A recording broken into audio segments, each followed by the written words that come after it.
ನಮಸ್ಕಾರ ಎಲ್ಲರಿಗೂ welcome back. ನಾನು ಮಂಜು, ನೀವು ನೋಡ್ತಿದ್ರಿ Manju stories. Friends, Lucknow super giants ತಂಡದ ವಿರುದ್ಧ ನಮ್ಮ RCB ತಂಡ ಹೀನಾಯವಾಗಿ ಸೋತ ಮೇಲೆ ದಿಗ್ಗಜ ಆಟಗಾರರು ಎಲ್ಲರೂ ತರಾಟೆಗೆ ತಗೊಂಡಿದ್ದಾರೆ ಅಂತ ಹೇಳ್ಬೋದು. RCB ತಂಡದ ಬಗ್ಗೆ ದಿಗ್ಗಜ ಆಟಗಾರರು ಏನು ಹೇಳಿದ್ದಾರೆ ಅಂತ ನಾನು ನಿಮಗೆ ಈ ವಿಡಿಯೋದಲ್ಲಿ ತಿಳಿಸ್ಕೊಡ್ತೀನಿ.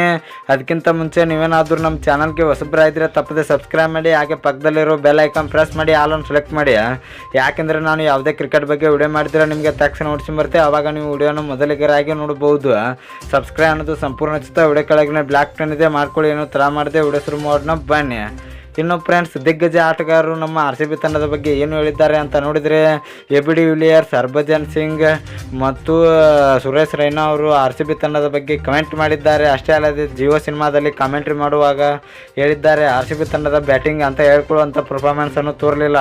Virat Kohli, Faf du Plessis, Maxwell ಅವರ ವಿಕೆಟು ತುಂಬ ಮಹತ್ವದಾಗಿತ್ತು, ಆದರೆ ಅವರು ವಿಕೆಟನ್ನು ಒಪ್ಪಿಸಬಾರ್ದಿತ್ತು. ಅವರು ಒಪ್ಪಿಸದೇ ಇದ್ದಿದ್ದರೆ ಈ ಪಂದ್ಯವನ್ನು ಆರಾಮಾಗಿ ಗೆಲ್ತಾ ಇದ್ದರು. ಇನ್ನು ಬಾಲಿಂಗ್ನಲ್ಲಿ ಮೊಹಮ್ಮದ್ ಸಿರಾಜ್ ಮತ್ತು ರಿಷ್ ಟೋಪ್ಲಿ ಅವರು ಜಾಸ್ತಿ ರನ್ನನ್ನು ನೀಡಿದರು. ಇದರಿಂದ RCB ತಂಡಕ್ಕೆ ಸೋಲಲು ಮುಖ್ಯ ಕಾರಣ ಆಯಿತು. ದಿಗ್ಗಜ ಆಟಗಾರರು ಎಲ್ಲರೂ RCB ತಂಡವನ್ನು ತರಾಟೆಗೆ ತೂಗುತ್ತಾ ಇದ್ದಾರೆ ಅಂತ ಹೇಳ್ಬೋದು. RCB ತಂಡದ ಬ್ಯಾಟಿಂಗ್ ಕಳಪೆ ಪ್ರದರ್ಶನದ ಬಗ್ಗೆ ಎಲ್ಲರೂ ಕೂಡ ಉತ್ತರವನ್ನು ನೀಡ್ತಾ ಇದ್ದಾರೆ. ಇನ್ನು ಫ್ರೆಂಡ್ಸ್, ನಮ್ಮ RCB ತಂಡದ ಸೋಲಿಗೆ ಮುಖ್ಯ ಕಾರಣ ಏನು ಅಂತ ನೀವು ಕಮೆಂಟ್ ಬಾಕ್ಸಲ್ಲಿ ಕಮೆಂಟ್ ಮಾಡೋದ್ರ ಮೂಲಕ ತಿಳಿಸ್ಕೊಡಿ.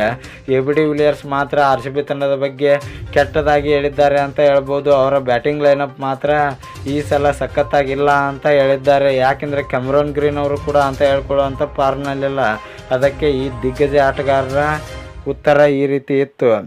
ಇನ್ನು ಫ್ರೆಂಡ್ಸ್, ನಿಮಗೆ ಇದೇ ರೀತಿ ನಮ್ಮ RCB ಮತ್ತು ಕ್ರಿಕೆಟ್ ಬಗ್ಗೆ ಅಪ್ಡೇಟ್ಸ್ ಬೇಕಾದರೆ ನಮ್ಮ ಚಾನಲ್ ಲೈಕ್ ಮಾಡಿ, ಶೇರ್ ಮಾಡಿ, ಸಬ್ಸ್ಕ್ರೈಬ್ ಮಾಡಿ, ಬೆಲ್ ಐಕನ್ನು ಆನ್ ಮಾಡ್ಕೊಳ್ಳಿ.